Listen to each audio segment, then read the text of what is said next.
Hello students.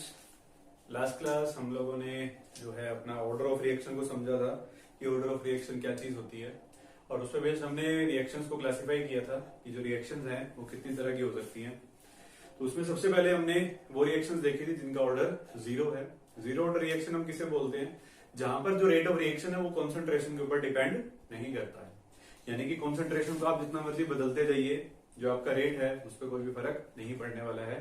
तो इस type की रिएक्शंस को हम क्या बोलते हैं? जीरो ऑर्डर रिएक्शन बोलते हैं। तो इसके लिए हमने कल एक फॉर्मूला डिराइव किया था रेट कांस्टेंट के लिए। क्या था वो फॉर्मूला? याद कीजिए।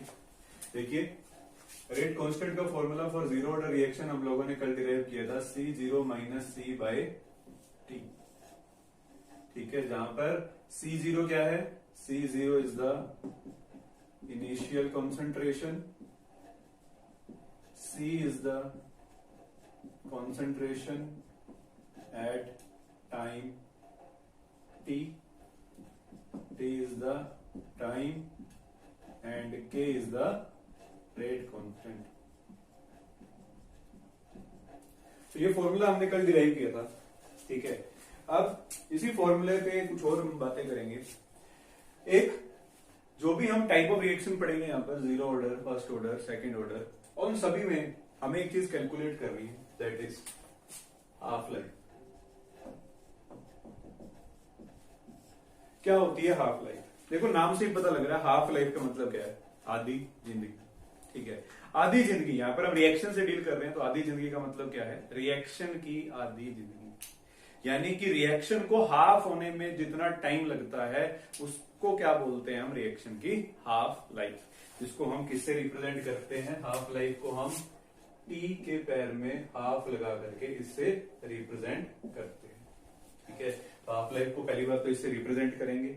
और हाफ लाइफ का मतलब क्या है? देखो, क्या मतलब कि जब रिएक्शन हाफ हो जाएगी, तो रिएक्शन हाफ होने का मतलब क्या होता है? देखो, जब भी आप किसी रिएक्शन के साथ डील करते हो तो रिएक्शन में होता क्या है? बेसिकली जो रिएक्टेंट्स होते हैं वो प्रोडक्ट्स के अंदर कन्वर्ट हो रहे होते हैं। ठीक है, तो किसी भी रिएक्शन को उठा करके देखोगे, उसमें क्या देखने को मिलेगा? रिएक्टेंट्स जो है वो प्रोडक्ट में कन्वर्ट हो रहे होते हैं। ठीक है, अब अगर हम बोले रिएक्शन कंप्लीट होगी, रिएक्शन कंप्लीट होने का मतलब क्या है? कि 100% रिएक्टेंट जो है वो प्रोडक्ट के अंदर कन्वर्ट हो गया, यानी कि जितना भी रिएक्टेंट हमने लिया था सारा का सारा प्रोडक्ट में कन्वर्ट हो गया। तो वहां पर हम बोलेंगे कि रिएक्शन जो है वो कंप्लीट हो चुकी है। ठीक है, और हम ये कब बोलेंगे कि हाफ लाइफ, यानी कि आधी रिएक्शन कंप्लीट हुई है? आधी रिएक्शन कब वो कंप्लीट होती है? जब आपका 50% रिएक्टेंट जो है वो प्रोडक्ट में कन्वर्ट होता है। उसको हम क्या बोलते हैं? Half life of the reaction. तो यहां पर हम हाफ लाइफ को जो है डिफाइन करेंगे। हाफ लाइफ क्या होती है? Half life when initial concentration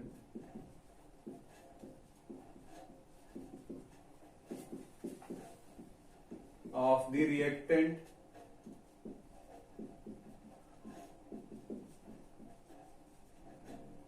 remains half। ठीक है, जो इनिशियल कॉन्सेंट्रेशन है, when initial concentration of the reactant remains half, यानी कि इनिशियली जो आपने रिएक्टेंट की कॉन्सेंट्रेशन ली थी वो जब आधी रह जाती है तो उसमें जितना टाइम लगता है उसी को हम क्या बोलते हैं? Half life of the reaction.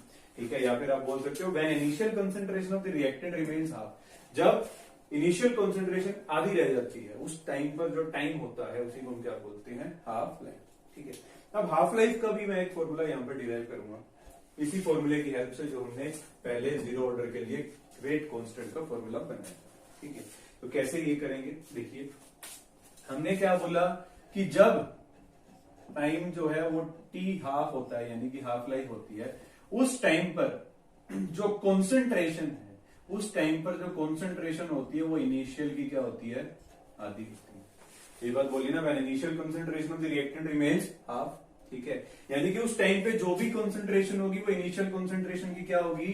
Half होगी। बस इसी रिलेशन को यूज करके ही हाफ लाइफ का एक्सप्रेशन डिराइव करेंगे। कैसे? देखो, ये वाला जो हमने एक्सप्रेशन बनाया पहले, K is equal to C0 minus C by T। ठीक है। अब टी जो है, इसको मैं कैपिटल से लिख देता हूं, ऐसे कंफ्यूजन सी होती है। अब टी जो है वो किसके इक्वल है, टी हाफ के। जब टी हाफ होता है उस टाइम पर जो कॉन्सेंट्रेशन है वो इनिशियल के कितनी होती है, आधी हो जाती है, ठीक है। तो इसको क्या करोगे, इस इक्वेशन में उठा करके पुट कर दो।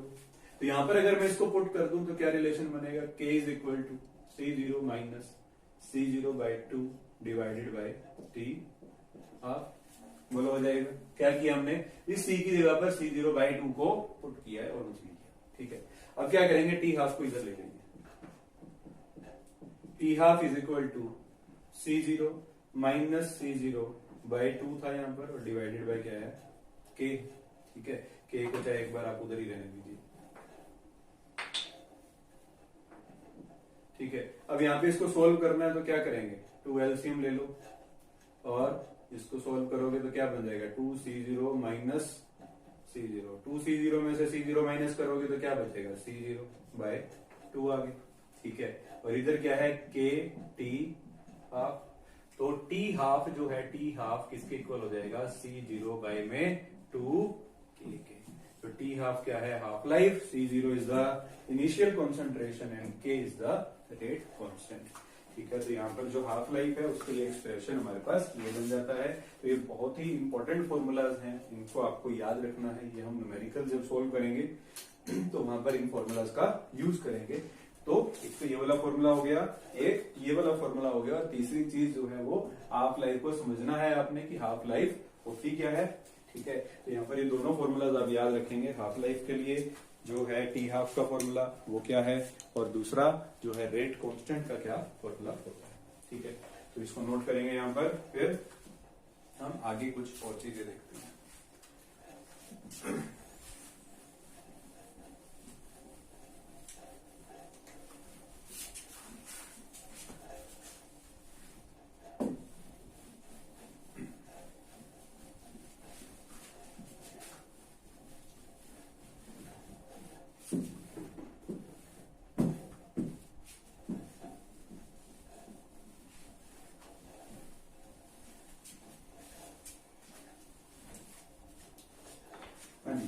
नेक्स्ट हम बात करेंगे, ये जो हम रेट कांस्टेंट बना रहे हैं इसकी यूनिट्स क्या होती हैं। अगर रेट कांस्टेंट की यूनिट्स की मैं बात करूं तो जो रेट कांस्टेंट की यूनिट्स होती हैं ये कोई इस कांस्टेंट की तरह फिक्स नहीं है, ये ऑर्डर टू ऑर्डर वरी करती है।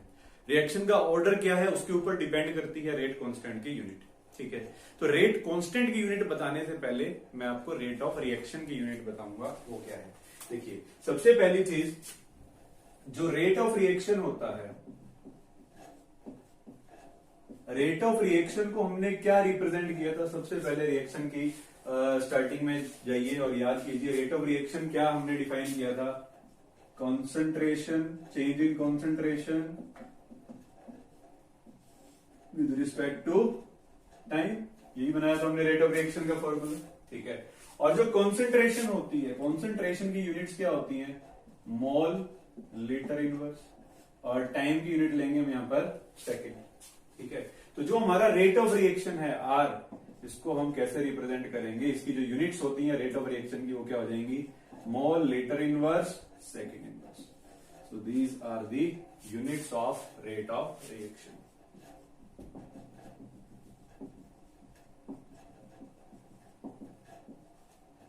तो ये तो हुई units of rate of reaction, ठीक है। हम बात कर रहे हैं यहां पर यूनिट्स इसकी रेट कांस्टेंट, ठीक है। तो रेट कांस्टेंट की यूनिट्स की बात करें, यूनिट्स ऑफ रेट कांस्टेंट, तो इस रेट कांस्टेंट की क्या यूनिट्स होंगी वो देखते हैं।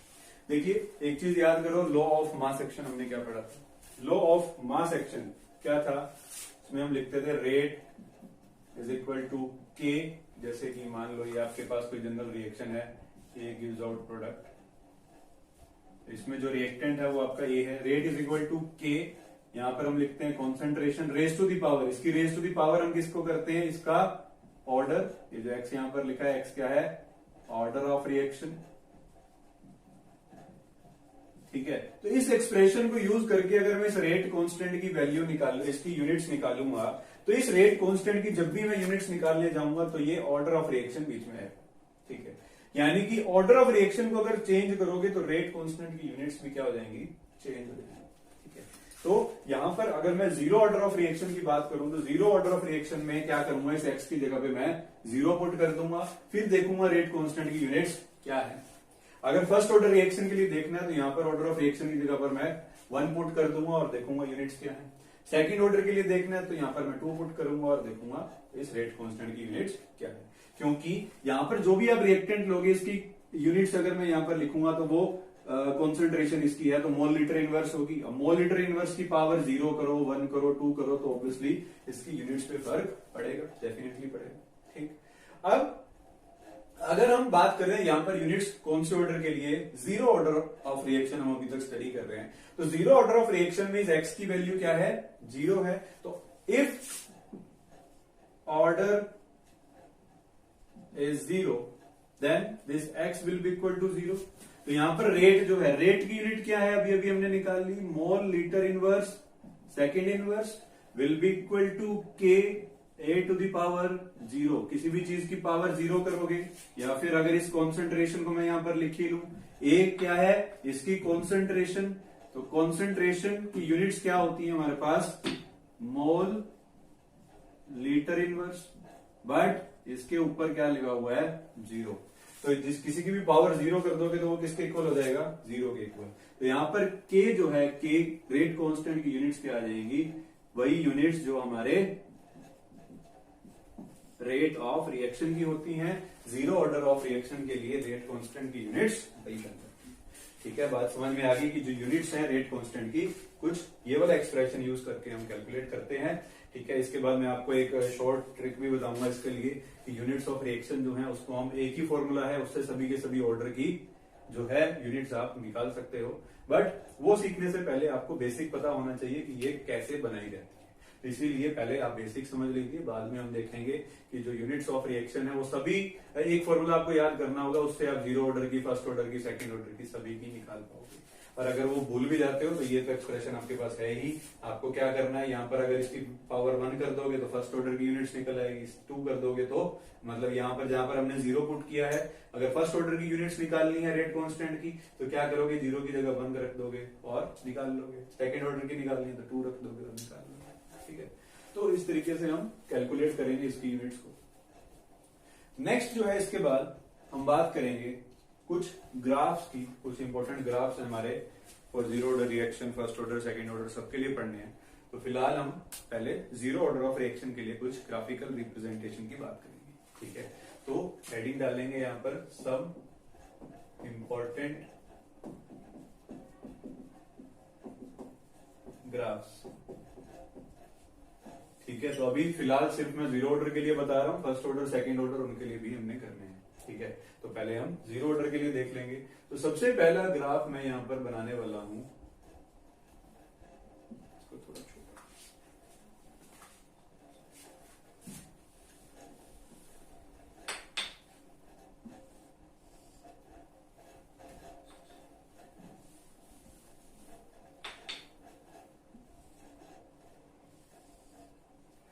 देखिए सबसे पहला मैं यहां पर ग्राफ बनाऊंगा रेट ऑफ रिएक्शन,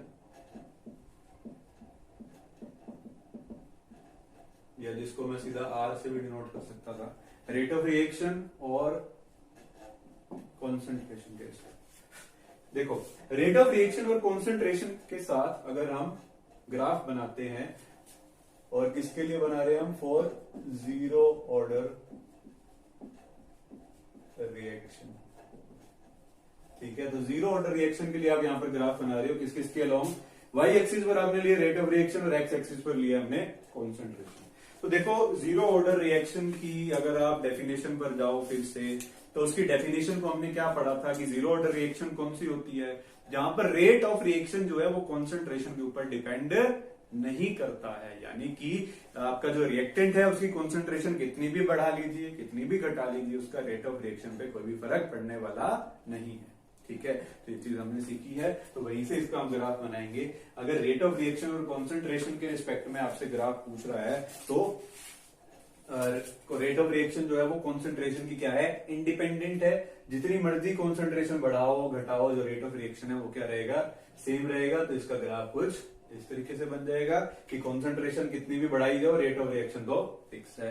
यहीं से, यहां से, कहीं से भी आप इसको शुरू कर सकते हो, बट जो इसका ग्राफ बनेगा वो स्ट्रेट लाइन बनेगा, कॉन्सेंट्रेशन वाले एक्स एक्सिस के पैरेलल होगा। इससे इस पे कोई फर्क नहीं पड़ने वाला, कॉन्सेंट्रेशन बढ़ाओ घटाओ ये क्या रहेगा, सेम रहेगा। बट इस चीज को याद रखना कि रेट ऑफ रिएक्शन और कॉन्सेंट्रेशन के रिस्पेक्ट में जो ग्राफ बनेगा वो हर ऑर्डर के लिए डिफरेंट होगा। ये मत समझ लेना कि यहाँ पर अगर मैंने ऐसा ग्राफ बना दिया, पेपर में आपसे फर्स्ट ऑर्डर के लिए पूछ लिया और आप यही बना करके आ जाओगे, तो वो गलत हो जाएगा। ठीक है, ये सिर्फ हम बात कर रहे हैं किसकी, for zero order reaction. Zero order reaction के लिए रेट और कॉन्सेंट्रेशन में ग्राफ कुछ इस तरीके से बनता है। ठीक है, नेक्स्ट एक और ग्राफ बनाऊंगा मैं यहां पर।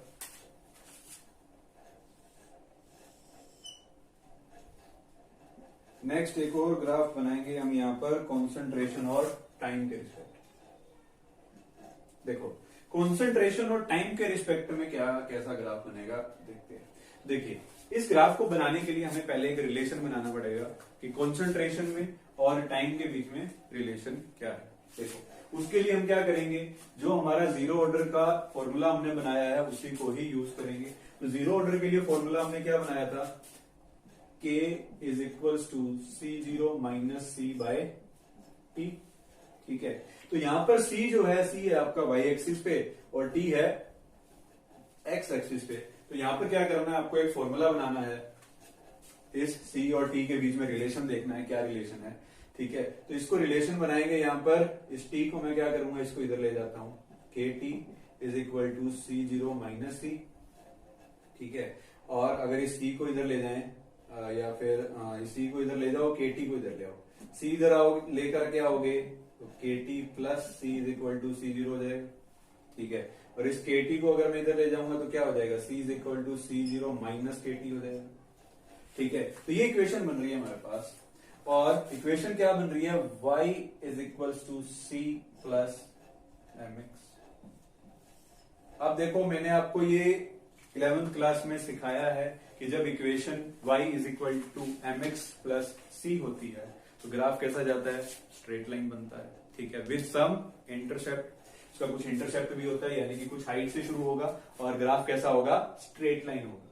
ठीक है, अब उसका जो स्लोप है वो पॉजिटिव होगा या नेगेटिव होगा वो आपको इस इक्वेशन से ही पता चलेगा। यहां पर जो स्लोप बन रहा है, स्लोप यानी कि ये m, slope is equal to, किसके इक्वल है स्लोप हमारा, माइनस के। ठीक है, जो स्लोप है वो किसके इक्वल है, माइनस के। स्लोप नेगेटिव है तो ग्राफ कैसा बनेगा, डाउनवर्ड जाएगा। ठीक है, इक्वेशन ये सेटिस्फाई कर रहा है तो ग्राफ ऑब्वियसली कैसा है, स्ट्रेट लाइन है विद नेगेटिव स्लोप, क्योंकि slope is equal to minus of K है। और यहां पर आप देख सकते हो y एक्सिस पर क्या लिया है हमने, c लिया है। x एक्सिस पर किसको लिया है, t को लिया है। और जो c है ये हमारा क्या है, intercept which will be equal to the C0 यानी कि इनिशियल कॉन्सेंट्रेशन। तो ग्राफ कुछ इस तरीके से बनेगा, and this intercept, this height is the initial concentration that is C0। ठीक है, इसको मैं अंदर लिख देता हूं ताकि आप कंफ्यूज ना हो जाओ, C और इसके अंदर। तो ये आपका क्या हो जाएगा, C0 यानी कि इंटरसेप्ट, और इस ग्राफ का जो स्लोप बनेगा that will be equal to the minus K. यानी कि ये इस इक्वेशन को यूज करके हमने ये ग्राफ बनाया। ठीक है, तो C और T के बीच में जो हमारा ग्राफ बनता है फॉर जीरो ऑर्डर रिएक्शन वो कुछ इस तरीके से बनेगा। ठीक है, उसके बाद नेक्स्ट जो हम ग्राफ बनाएंगे, नेक्स्ट ग्राफ हम बनाएंगे T हाफ और इनिशियल कॉन्सेंट्रेशन। अगर हम T हाफ और इनिशियल कॉन्सेंट्रेशन के साथ ग्राफ बनाएंगे, T हाफ y एक्सिस पर लिया है और C0 जो है वो हमने x एक्सिस पर लिया है। अब देखो T हाफ और इनिशियल कॉन्सेंट्रेशन के बीच में रिलेशन क्या है, ये अभी अभी हमने डिराइव किया था। क्या बना था relation, T half is equals to क्या था, C0 बाय 2k। ये हमने रिलेशन बनाया था इन दोनों के बीच में। अब T हाफ को आपने ले लिया y एक्सिस पर, और जो हमारा C0 है वो है हमारा x एक्सिस पर। तो यहां पर अगर मैं इक्वेशन देखूं तो इक्वेशन क्या बन रही है, क्या इस T half is equal to C0 by 2k जो है, इसको क्या मैं ये लिख सकता हूं, T half is equal to C0 into 1 by 2k। ठीक है, अगर इसको ऐसे लिख देंगे तो क्या रिलेशन बनेगा, y is equal to mx या XM लिख देता हूं, ठीक है। जहां पर हमने एक्स एक्सिस पर क्या लिया है, इनिशियल कंसंट्रेशन, वाई एक्सिस पर क्या लिया है, हाफ लाइफ, और m जो है वो इसका क्या हो जाएगा, स्लोप, दैट इज 1/2k। और आपको याद होगा अगर हमारी equation y is equal to mx बनती है, तो जब equation y is equal to mx बनती है तो ग्राफ कैसा बनता है, straight line with zero intercept, यानी कि वो पास करेगा कहां से, ओरिजिन से, और कैसा होगा, स्ट्रेट लाइन, यानी कि इसमें। और इसका जो स्लोप है, slope will be equal to 1/2, ये हो जाएगा इसका स्लोप, ठीक है। आई होप आपको समझ आ गए होंगे तीनों के तीनों ग्राफ, ठीक है। तो पहला ग्राफ तो बिल्कुल ही सिंपल था, ऑर्डर ऑफ रिएक्शन की डेफिनेशन से ही हमने बना लिया कि रेट ऑफ रिएक्शन और कॉन्सेंट्रेशन का इंडिपेंडेंट होता है रेट ऑफ रिएक्शन, इसलिए ग्राफ कुछ इस तरीके से आएगा, यानी कि कॉन्सेंट्रेशन जितने भी चेंज करते जाओ रेट ऑफ रिएक्शन पे कोई फर्क पड़ने वाला नहीं है। और दूसरा जो हमने ग्राफ बनाया वो कॉन्सेंट्रेशन और टाइम के साथ बनाया, तो कॉन्सेंट्रेशन और टाइम के बीच में आपको एक रिलेशन बना के दिखा दिया मैंने, इक्वेशन जो है वो ये बनती है, जिस वजह से ग्राफ जो है वो नेगेटिव स्लोप के साथ कुछ इंटरसेप्ट के साथ स्ट्रेट लाइन बनता है। और अगर हाफ लाइफ और C0 यानी कि इनिशियल कॉन्सेंट्रेशन में हम ग्राफ बनाते हैं तो वो कुछ इस तरीके से बन जाता है। तो तीनों के तीनों ग्राफ जो है वो हमें सिंपल है तीनों, बस आपको एक रिलेशन बनाना होता है कि जो भी y एक्सिस और x एक्सिस के ऊपर प्रेजेंट है उन दोनों के बीच में एक रिलेशन बनाइए, उसके थ्रू इक्वेशन देखिए क्या इक्वेशन बनती है, और इस इक्वेशन को यूज करके ग्राफ बना दीजिए, ठीक है। तो ये हो जाएगा आपका zero order of reaction complete. अब इसमें आपको तीन चार चीजें याद रखनी है। पहली चीज जो है रेट कांस्टेंट का फॉर्मूला, दूसरी चीज हाफ लाइफ का फॉर्मूला, तीसरी चीज उसकी यूनिट्स, चौथी चीज ये सारे ग्राफ्स, ठीक है। तो ये तीन चार चीजें आपको याद रखनी है। अब हम क्या करेंगे, पहले zero order first order in दोनों के रेट कांस्टेंट वाला जो एक्सप्रेशन है उसको डिराइव कर लेंगे, उसके बाद इस पे बेस्ड हम न्यूमेरिकल के बारे में बात करेंगे, ठीक है। तो आइए नेक्स्ट शुरू करते हैं हमारा फर्स्ट ऑर्डर ऑफ रिएक्शन। तो इसको कॉपी करेंगे, फिर आगे हम अपना next first order of reaction देखते हैं।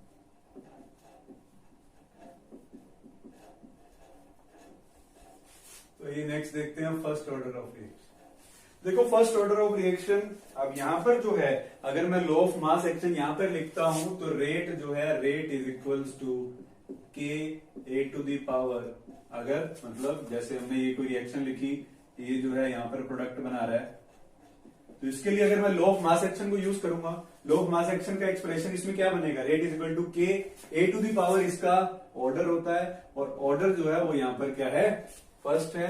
तो इसका जो इक्वेशन बनेगा रेट का वो क्या बन जाएगा, rate is equal to k a to the power 1, ठीक है। एक तो ये चीज हो जाएगी। दूसरा, आपने जो रेट है उसका एक्सप्रेशन दूसरे तरीके से भी लिखना सीखा हुआ है,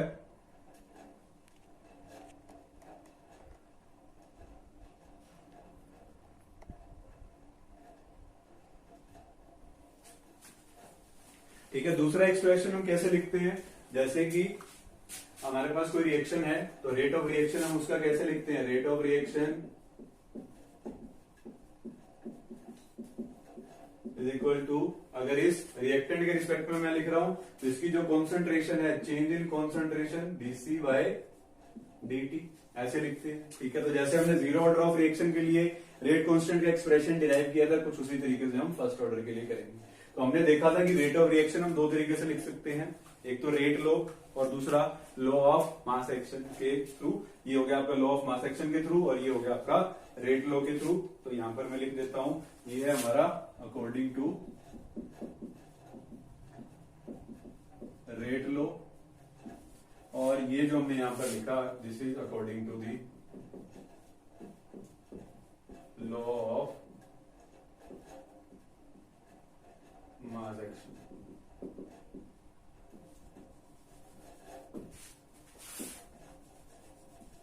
ठीक है, तो ये ये दोनों हमने रेट अलग अलग तरीके से लिख लिए। अब है दोनों ही रेट ऑफ रिएक्शन, तो दोनों को क्या कर दोगे, इक्वल कर दोगे। तो यहां पर रेट ऑफ रिएक्शन है हमारे पास minus DC upon D T is equals to K A to the power 1 क्यों लिखा है यहां पर, क्योंकि ऑर्डर ऑफ रिएक्शन क्या है, 1 है। ठीक है, तो ये हो गया हमारा, इन दोनों को हमने क्या किया, इक्वल कर दिया। अब इसके बाद क्या करोगे, दोनों तरफ आपको क्या कर देना है, इस ए को पहले क्या करो, इस ए की जगह पर मैं कॉन्सेंट्रेशन लिख देता हूं सी। ठीक है, ये तो हमारा रिएक्टेंट हो गया, इसकी कॉन्सेंट्रेशन हमने मान लिया सी। अब क्या करोगे, इसको इधर ले आओ, dt को इधर ले जाओ, तो क्या बन जाएगा, minus DC upon C will be equal to K dt। ठीक है, नेक्स्ट क्या करोगे आप, इन दोनों को इंटीग्रेट करना। ठीक है, इंटीग्रेट जो है इसकी लिमिट क्या बनाओगे, सी 0 से सी। ठीक है, और इसकी लिमिट बनाओगे 0 से t। ठीक, अब इसके बाद माइनस डीसी अपॉन सी का जब आप इंटीग्रेशन करते हो, ठीक है, तो वो किसके इक्वल होगा, negative of natural log C upon C0। ठीक है, मैथ्स में आप पढ़ते हो इस चीज को, जो मेडिकल वाले बच्चे इसको देख रहे हैं वो इस रिलेशन को याद रख लीजिए कि जो डीसी अपॉन सी का जब भी हम इंटीग्रेशन करते हैं तो वो किसके इक्वल होता है, नेचुरल लॉग ऑफ, क्या लिखा हमने यहां पर, सी अपॉन C0। ठीक है, और यहां पर k जो है वो कांस्टेंट है, तो उसका कोई इंटीग्रेशन नहीं होगा, और dt का इंटीग्रेशन जब आप करोगे तो वो किसके इक्वल होगा, ठीक है। ठीक है, अब इसके आगे लगा है जी नेगेटिव। अब आपको यहां पर एक इसकी लॉग की प्रॉपर्टी पता होनी चाहिए कि जो आपका natural log x upon Y होता है उसको आप इक्वल करते हो, अगर आगे नेगेटिव लगा दिया तो वो y अपॉन x हो जाता है।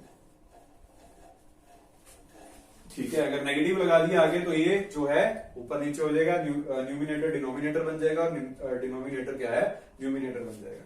तो यहां से अगर मैं इस नेगेटिव को हटाता हूं तो नेगेटिव हटाने के बाद क्या बन जाएगा, natural log of C0 by C। ठीक है, will be equal to KT। और इसको थोड़ा सा और सिंपल करने के लिए हम क्या करेंगे, नेचुरल लॉग को कन्वर्ट कर लेंगे लॉग टू द बेस 10 के अंदर, और नेचुरल लॉग को उसमें कैसे कन्वर्ट करते हैं, natural log is equal to 2.303 log to the base 10 पढ़ा है हम लोगों ने। ठीक है, केमिस्ट्री के अंदर जब भी हम लॉग पढ़ेंगे वो बेस 10 वाला ही होगा। तो यहाँ पर नेचुरल लॉग की जगह पर मैं लिख दूंगा क्या, 2.303 log base 10 C0 by C will be equal to the KT। ठीक है, और यहां से K निकाल लेंगे, T को इधर ले आइए, तो क्या बन जाएगा, K is equal to 2.303 by T log to the base 10 C0 by C। तो फर्स्ट ऑर्डर रिएक्शन के लिए जो आपका रेट कांस्टेंट का फॉर्मूला बनेगा वो कुछ इस तरीके से बन जाएगा, K is equal to 2.303 by T log C0 by C। C0 क्या है, इनिशियल कॉन्सेंट्रेशन, C क्या है, जो टाइम t के ऊपर कॉन्सेंट्रेशन होगी, t क्या है टाइम, k क्या है रेट कांस्टेंट। ठीक है, तो ये हो जाएगा आपका for first order of reaction rate constant का एक्सप्रेशन। अब इसके बाद मैं बात करूंगा फॉर हाफ लाइफ, कि अगर आपके पास हाफ लाइफ के लिए रेट कांस्टेंट का क्या रिलेशन बनता है, आइए वो भी देख लेते हैं। तो पहले आप इसको वीडियो को पॉज कर लीजिए, इसको तसल्ली से नोट कर लीजिए, इसको समझिए कहां पर क्या चीज करी है। अगर ये समझ नहीं भी आती है तो देखो, इससे इसकी डेरिवेशन से रिलेटेड आपको कोई भी क्वेश्चन पूछा जाने वाला नहीं है, आज तक तो आया नहीं है बोर्ड के अंदर, पेपरों में, कॉम्पिटिटिव में तो वैसे ही डेरिवेशन का सवाल ही नहीं उठता। ठीक है, तो आपको क्या करना है, बेसिक यहाँ पर इस फॉर्मूला को, अगर ये डेरिवेशन नहीं करना चाहते हो तो डायरेक्ट इस फॉर्मूला को क्रैम कर लीजिए, याद कर लीजिए, और अगर करना चाहते हो तो नॉन मेडिकल वालों के लिए तो कुछ भी नहीं है, ये बिल्कुल इजी चीज है। मेडिकल वाले हो सकता है एक आधी चीज है, नेचुरल लोग देख करके घबरा जाए, तो घबराना नहीं है। अगर आपको नहीं लग रहा कि याद नहीं करना तो आप सिर्फ ये वाला एक्सप्रेशन याद कीजिए, और आप तो वैसे ही रट्टे मारने में तो बहुत तेज होते हो, नीट वाले, है ना, जानता हूं मैं आप लोगों को। तो आइए नेक्स्ट बात करते हैं इसके बाद half life of the first order reaction. ठीक है, नेक्स्ट बात करेंगे यहां पर फॉर हाफ लाइफ, जो हमारा रेट कांस्टेंट का एक्सप्रेशन होता है वो क्या होता है। तो अभी हमने जीरो ऑर्डर ऑफ रिएक्शन में जब हाफ लाइफ बनाई थी तो वहां पर हाफ लाइफ को हमने डिफाइन किया था। तो हाफ लाइफ क्या होती है, वो टाइम जब आपकी जो इनिशियल कॉन्सेंट्रेशन है वो हाफ के इक्वल हो जाती है, उसको होने में जितना टाइम लगता है उसी को हम क्या बोलते हैं, उस रिएक्शन की हाफ लाइफ बोलते हैं। ठीक है, तो हाफ लाइफ हमने डिफाइन तो कर ही ली थी। अब जब आपका टी जो है वो टी हाफ के इक्वल होता है, ठीक है, उस टाइम पर जो आपकी कॉन्सेंट्रेशन है C, that is equal to half of the initial concentration. ये अभी हमने जीरो ऑर्डर ऑफ रिएक्शन में भी पढ़ा था। ठीक है, अब आपको क्या करना है, टी हाफ, यही वाला एक्सप्रेशन यूज करना है और इसके अंदर क्या करोगे, टी की जगह पर टी हाफ लिख दोगे और सी की जगह पर C0/2 लिख दोगे। तो आइए इसको पुट करते हैं। तो एक्सप्रेशन है हमारा K is equal to 2.303/T log of initial concentration by C। ठीक है, अब इसको यहां पर पुट कर देंगे तो K is equals to 2.303/T half log C0/2। C की जगह क्या लिख दिया, C0/2। तो यहां पर C0 से C0 क्या हो जाएगा, कैंसल, और ये 2 जो है वो ऊपर आ जाएगा। ठीक है, क्या बना है यहाँ पर, K is equal to 2.303 T half log 2। ठीक है, log 2 की वैल्यू क्या होती है, वेरी गुड, 0.3010। ठीक है, पढ़िए हमने। तो 0.3010 यहां पर log 2 की जगह पर लिख दोगे। तो log 2 की वैल्यू क्या है, 0.3010। ठीक है, अब इसको जब इससे मल्टीप्लाई करोगे तो मल्टीप्लाई करने के बाद आपके पास आ जाएगा 0.693 अपॉन टी हाफ, और टी हाफ को इधर ले जाइए, के को इधर ले आइए, तो क्या एक्सप्रेशन बन जाएगा, T half is equal to 0.693/K। ठीक है, तो ये एक्सप्रेशन बन जाता है आपका हाफ लाइफ के लिए, T half is equal to 0.693/K। आप यहाँ पर एक बड़ी इंपॉर्टेंट चीज देख सकते हो कि जो हाफ लाइफ का आपने एक्सप्रेशन लिखा है, एक्सप्रेशन डिराइव किया है, वहां पर कहीं भी कॉन्सेंट्रेशन का जिक्र नहीं है। अगर आपको सिर्फ रेट कांस्टेंट भी मालूम है तो आप उसकी हाफ लाइफ बता सकते हो, या फिर आपको हाफ लाइफ किसी रिएक्शन की गिवन है तो आप उसका रेट कांस्टेंट निकाल सकते हो। यहाँ पर आपको कॉन्सेंट्रेशन की कोई भी नीड नहीं है। जो हाफ लाइफ होती है फर्स्ट ऑर्डर रिएक्शन की, वो कॉन्सेंट्रेशन के इंडिपेंडेंट होती है, यानी कि कॉन्सेंट्रेशन कितनी भी हो उसका हाफ लाइफ से कोई लेना देना नहीं है। हाफ लाइफ जो है वो सीधा रिलेटेड किससे होती है, रेट कांस्टेंट से होती है।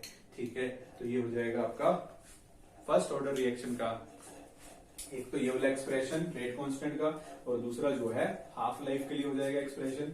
ठीक है, तो नेक्स्ट बात करेंगे हम इसके कुछ ग्राफ्स के बारे में, उसके लिए हम नेक्स्ट क्लास जो नेक्स्ट वीडियो है उसमें डिस्कस करते हैं। तो आज के लिए इतना ही।